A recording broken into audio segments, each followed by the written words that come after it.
Quand j'ai sorti mon premier rapport en 2006, la situation que je décrivais à partir de chiffres, de statistiques, avait été jugée inadmissible. Et nous en sommes toujours là, 20 ans plus tard à peu près.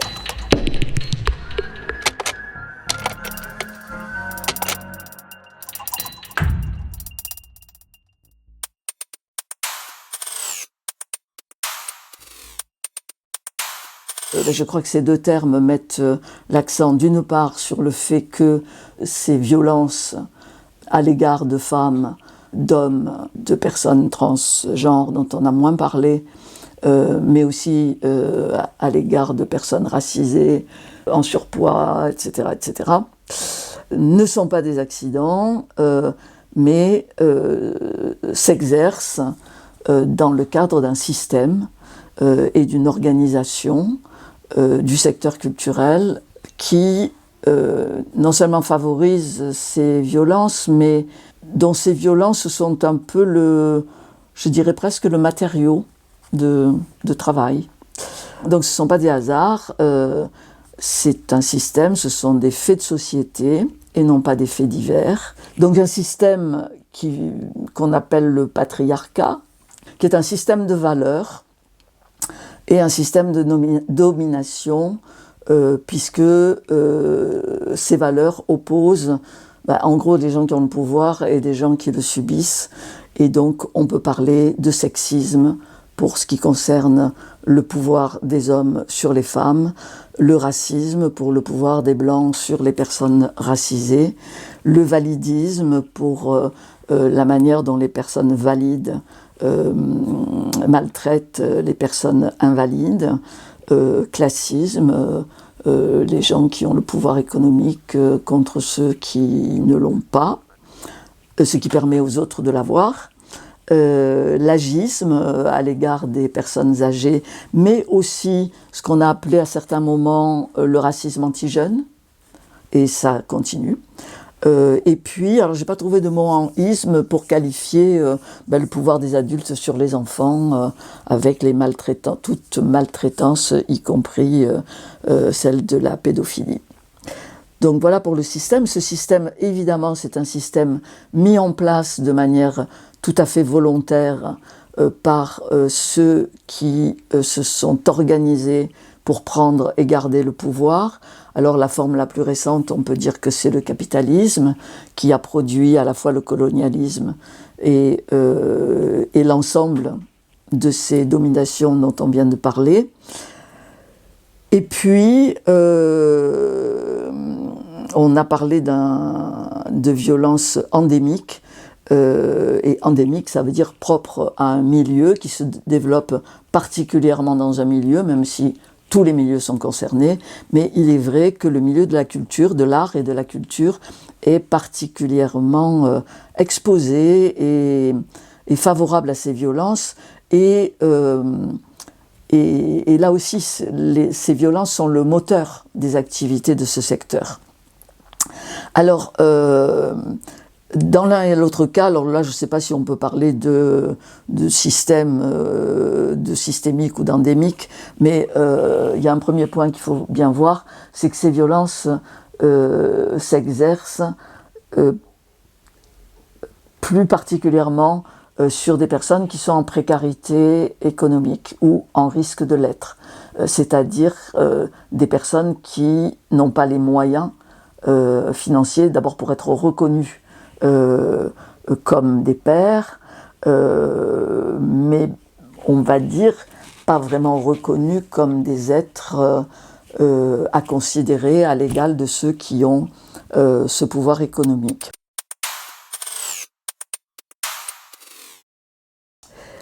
Alors c'est très intéressant. Il y a l'audition des institutions, donc le ministère de la Culture et d'autres institutions, et toutes ces personnes ont déroulé toutes les mesures qui ont été affichées donc par le ministère de la Culture et ses institutions, donc établissements publics qui relèvent directement et qui sont des organismes nationaux. Donc effectivement, ont été mis en place des chartes, chaque année on fait un rapport, et d'ailleurs le rapport de la haute fonctionnaire à l'égalité, donc qui a été remerciée juste avant, entre les deux tours des élections, chaque année disait le constat reste sévère, ce qui marquait bien l'efficacité relative des mesures prises. On met en place des chartes, est-ce qu'on les applique? Les institutions auditionnées ont déroulé toutes les mesures et passé juste après des avocates qui défendent des personnes victimes de violences et de harcèlement.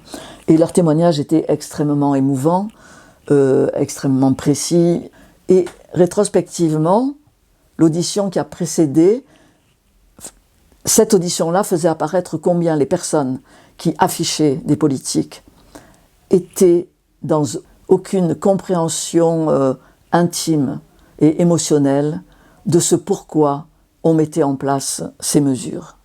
Et donc ça ne peut pas fonctionner. Parce que tant que les personnes qui ont le pouvoir dans les institutions n'ont pas conscience concrètement de ce qui se passe pour les personnes qui subissent ces violences, eh bien ça ne changera pas. Parce qu'on est dans le théorique et on n'est pas dans la pratique.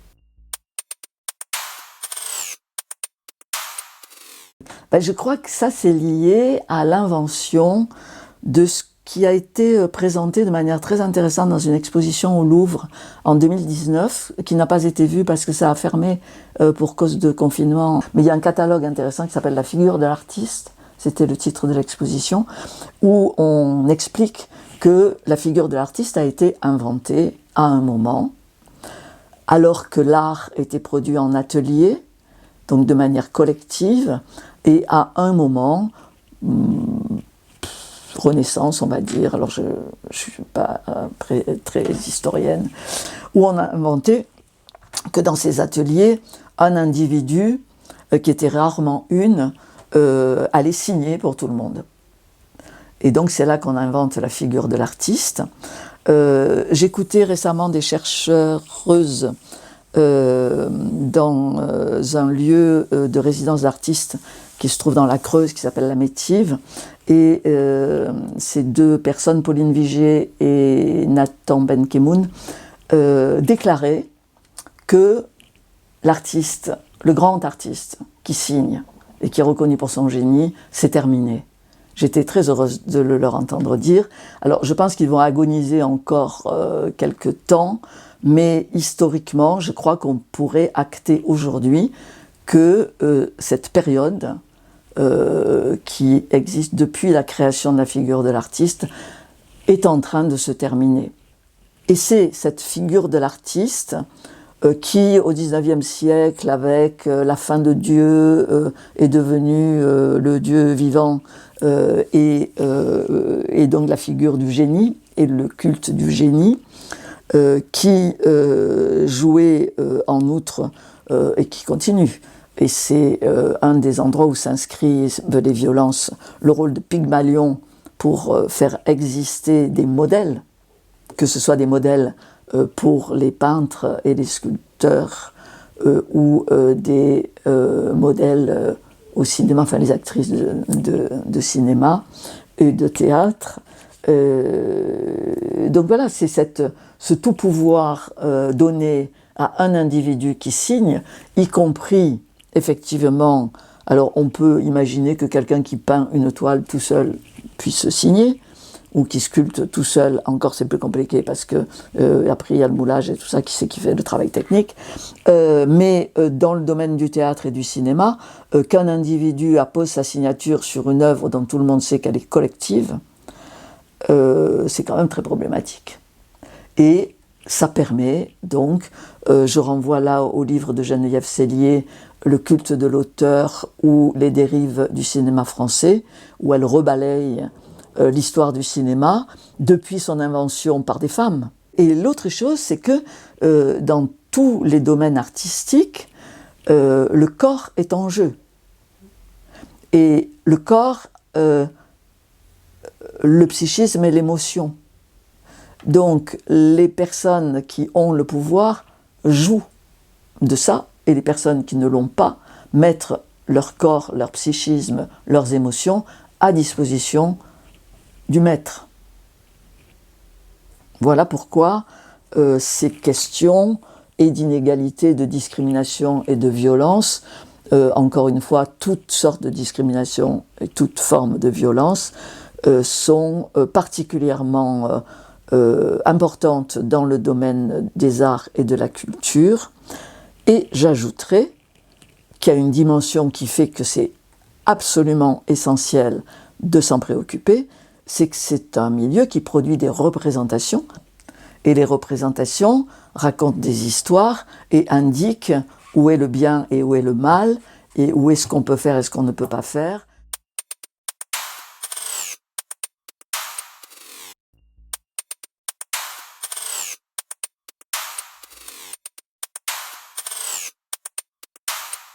Mon premier rapport est publié sous forme de papier, parce qu'il n'y avait pas de mail à l'époque. Donc c'est 2006, on n'envoyait pas par mail. Donc il a été très largement diffusé par la Poste à tout le secteur culturel et aux médias. Et Le Monde a fait une page entière sur ce premier rapport en mois de juillet, en plein festival d'Avignon. Donc c'est à partir de là que le même journal quotidien national a dit que ça avait fait l'effet d'une bombe. Et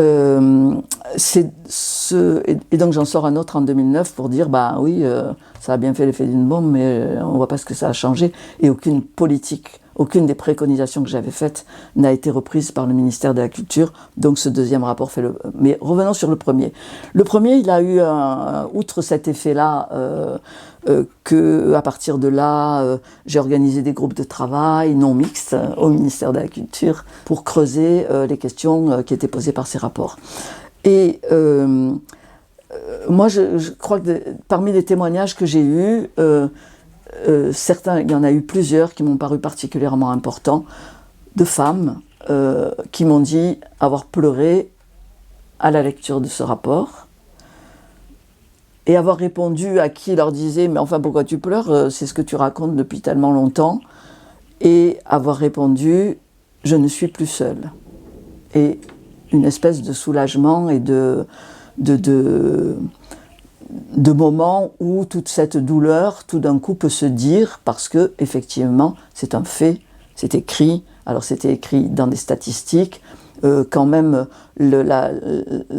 pour ne citer qu'une statistique, c'est la plus simple, et c'est pas là que les choses se passent, mais à la direction des établissements culturels, le pourcentage de directeurs allait de 60% pour les centres chorégraphiques nationaux à 100% pour les théâtres nationaux, les opéras, les orchestres. Alors voilà, un rapport, ça prépare, je pense que mes rapports ont préparé le terrain. Il y a eu un premier état de conscience, on ne pouvait plus dire que. D'ailleurs, c'est une formule qui est aussi dans le rapport de l'Assemblée nationale, on ne pourra plus dire qu'on ne savait pas. Et ne pas savoir n'indique pas qu'on va agir pour changer les choses, en tout cas du point de vue des institutions. Donc depuis 2012, il y a un affichage d'une politique qui met une priorité sur l'égalité entre les femmes et les hommes. Alors disons-le, c'est un affichage, ça n'est pas une volonté politique, et des mesures sont prises dont on ne vérifie pas l'efficacité. Est-ce que ces 86 propositions vont être réellement reprises en compte ? En tout cas, les personnes qui ont mené cette commission d'enquête disent continuer à travailler jusqu'à ce que ça passe effectivement dans des lois, dans des décrets, dans des... voilà. Après, il faudra voir comment c'est appliqué. Mais surtout, ce qu'il faut voir, c'est comment on fait changer ce qu'il y a dans les têtes de ces gens, qui ne sont pas prêts de changer. Et tant qu'ils ne changeront pas, rien ne changera. Donc la vraie question, elle est là. Comment on met en place des formations ? Donc là, je sais que dans les préconisations, il y a le fait que il faut qu'il y ait des formations au droit du travail dans les écoles d'art. Je dis école d'art au sens large. Je crois effectivement que c'est important, sauf que les formations au droit du travail devraient être imposées. c'est pas des formations contre les violences comme ce qui est imposé aujourd'hui, mais imposé c'est 3 heures où souvent ils se font porter pâle et où de toute façon au bout de 3 heures ils en ressortent les mêmes après avoir signé et donc ils peuvent être subventionnés puisqu'ils ont signé qu'ils y étaient. Non, il faut des vraies formations imposées au droit du travail et aux devoirs des dirigeants.